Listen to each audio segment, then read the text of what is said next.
세계 각국이 장애인의 이동권을 어떻게 보장하고 있는지 살펴봤습니다. 나라마다 상황은 다르지만 장애인의 이동권이 단순한 편의의 문제가 아닌 시민으로서의 기본 권리라는 인식만큼은 같았는데요. 그렇다면 우리나라의 현실은 어떨까요? 오늘은 특히 시각장애인의 이동권 문제에 주목해 앞으로의 과제를 짚어보겠습니다. 한국시각장애인연합회 시각장애인 편의시설 지원센터 이진원 센터장과 함께 얘기 나눠봤습니다. 장애인 이동권을 보장하는 데 있어서 가장 큰 걸림돌은 뭐라고 생각하세요? 가장 큰 문제가 일단은 인식 그리고 사회적인 제도의 한계라고 생각됩니다. 비장애인분들이 장애인이 이동권 하면 개인의 어떤 불운한 상황, 개인적인 문제로 좀 생각이 되는데 이런 인식과 사회적 제도의 한계가 좀 가장 큰 걸림돌이라고 생각합니다. 시각장애인, 청각장애인, 지체장애인 각각 장애 유형이 다르고 그 다른 만큼 이제 필요한 편의시설도 다를 거라는 생각이 드는데요. 현재 정책에서는 이런 것들이 어떻게 잘 반영이 되고 있을까요? 횡단보도를 보시면 되게 다양한 사례가 있어요. 옛날 횡단보도는 보행자의 안전을 확보하기 위해서 턱이 있었습니다. 근데 휠체어를 타시는 분들이나 유아차를 타시는 분들, 또 모시는 분들에게는 그게 또 하나의 장애물이었죠. 그래서 법으로서 그 턱을 낮췄습니다. 그 낮추다 보니까 문제가 자동차가 들어오는 거죠. 그래서 그거를 막기 위해서 교통약자 이동편의 증진법에 따라서 차량 진입 억제형 말뚝, 일명 볼라드를 설치합니다.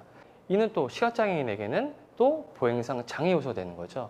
어린이 보호구역 내 횡단보도는 노란색으로 색칠하는 일명 옐로 카펫 같은 경우를 좀 설치를 많이 했어요. 횡단 대기의 선을 노란색 저명 블록을 통해 확인하시고 횡단보도의 폭과 방향을 저명 블록으로 확인하셨는데 거의가 다 노란색으로 도배가 되다 보니까 오히려 또 이런 시각장애인 분들은 요즘에 민원을 많이 제기하고 계세요. 같이 사용하는 공간이지만 장애 유형별로 원하는 바와 그렇지 않은 부분이 좀 다른 부분이 있는데 이런 거는 좀 더 사회적 합의를 통해서 좀 설치가 돼야 되는 것 같습니다. 비장애인이 많이 겪어보지 못한 이동권의 사각지대 사례는 어떤 것들이 있을까요?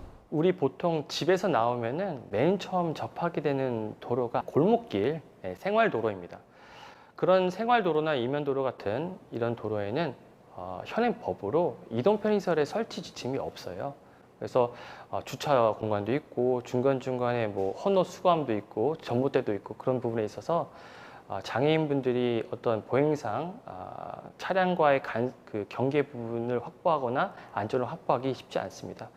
두 번째로 좀 말씀드리고 싶은 게 전동 킥보드 이런 공유 플랫폼이 있는데 문제는 사용하시고 길 한복판에 세워두시거나 뭐 점자블록에 세워두든지 그런 식의 어쩌면 또 이동형 보행 장애 요소로서 해당 내용이 지금 문제가 발생되고 있는데 모니터링을 기술적으로 해서 이동형 장애 요소가 더 이상 발생하지 않도록 그렇게 좀 개선됐으면 좋겠습니다. 현재 시행되고 있는 정책이 잘 운영이 되고 있는지 그 과정에서 장애인분들이 또다시 느끼는 불편은 없는지 이런 모니터링이 참 중요하다라는 생각이 드는데요.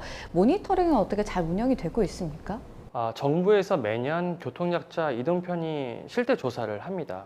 문제는 이 보행 환경 조사인데요. 우리나라에 있는 수많은 그 넓은 도로를 다 조사를 할 수 없습니다. 그러다 보니까 시범 조사의 형태로 사건이 많이 발생되어 있는 지역 또는 주요 여객시설 인근 150m를 기준으로 조사를 하고 있습니다. 그러다 보니까 모니터링이 안 되고 있는 사각이 발생되고 있고 지역 모든 공간에 좀 모니터링을 할 수 있도록 그런 식으로 운영할 수 있다면 좋을 것 같고요. 정책들을 만들기 위해서는 당사자인 장애인들의 목소리가 많이 반영되는 것이 무엇보다 중요할 텐데요. 잘 이루어지고 있습니까? 어떻습니까? 관행대로 진행되다 보니 장애인 보행 특성이나 어떤 요구사항이 반영 안 되고 진행되고 있습니다. 저희도 23년도에 그 시각장애인 편의시설 관련 조사를 한 게 있습니다. 결과가 좀 충격적이었는데 올바른 점자블록 설치율은 4%에 불과했고요. 인근 교통시설에서부터 해당 시설까지의 점자블록 연계 설치율은 8%에 불과했습니다. 그래서 상대적으로 좀 시각장애인 편의시설이 좀 열악한 거를 좀 알 수 있었습니다. 지금 당장은 어떤 전문기관의 설치나 운영이 어렵다고 하더라도 최소한 민간 협의체 또는 장애인들의 의견이 좀 지자체에 반영될 수 있는 창구가 마련된다면은 보다 좀 본질적인 장애인 이동권이 보장된 거라 생각됩니다. 네, 그럼 끝으로 이 장애인 이동권과 관련해서 꼭 전하고 싶은 말씀 있으시면 해주실까요? 장애인 이동권은 단순히 길을 걷는다 또는 차를 타고 어디를 간다 이런 식의 위치 이동의 차원이 아닙니다. 공부를 하고 일을 하며 여가 생활을 향유하는 사회 적응성의 핵심 권리라고 생각됩니다. 우리 모두 어느 정도는 좀 더 적극적인 자세로 장애인의 이동권 향상이나 증진을 할 수 있도록 그렇게 우리가 모두 관심 그리고 때로는 잘못된 부분에 있어서는 민원도 제기하는 동에 참여가 필요할 것 같습니다. 우리 이웃들이 원하는 곳을 언제든지 자유롭게 갈 수 있도록 우리들의 좀 더 세심한 관심과 배려가 필요하겠습니다. 오늘 말씀 잘 들었습니다. 고맙습니다.